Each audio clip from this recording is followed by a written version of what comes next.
আসসালামু আলাইকুম। আমি যে বলছি যে আমার গাছ দুইটা কাটা পড়বে, এই যে দেখেন আমি এই যে গাছগুলো যে কাটছি, এই যে কাটা মানে আমাকে বিক্রি করে দেওয়া লাগলো।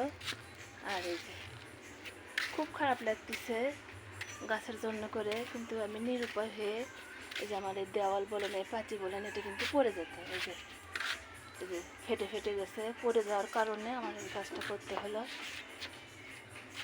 অথচ 12 থেকে 13 বছর হবে এই গাছ দুটোর বয়স, কিন্তু দেখেন অর্ধেক বেলা লাগলো এই গাছ দুটো কাটতে। এরকমই মানুষের জীবন, গাছের জীবন। আর এই যে দেখেন আমার আঙিনের কী অবস্থা। কিন্তু আমি আবারও গাছ লাগাবো এগুলোর মধ্যে বিসমিল্লাহ বলে। এই যে এখানে যেগুলো গাছ চিকন থাকে আর কি, বেশি মোটা হয় না, ওগুলো আমাকে লাগাতে হবে। আর এই যে দেখেন কি অবস্থা।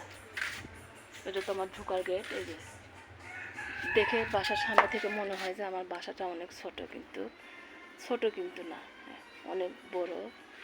আমরা দুইজন মানুষ থেকেও অনেক কিছু হয়তো দেখা যাচ্ছে যে লাগেই না আমাদের। এই যে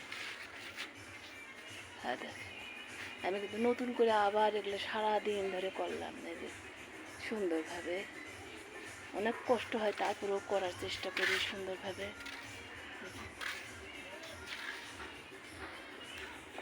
অনেক কষ্ট হয়। আর এই যে এইটুকু আয়ত্তের মধ্যে কিন্তু আমি থাকি।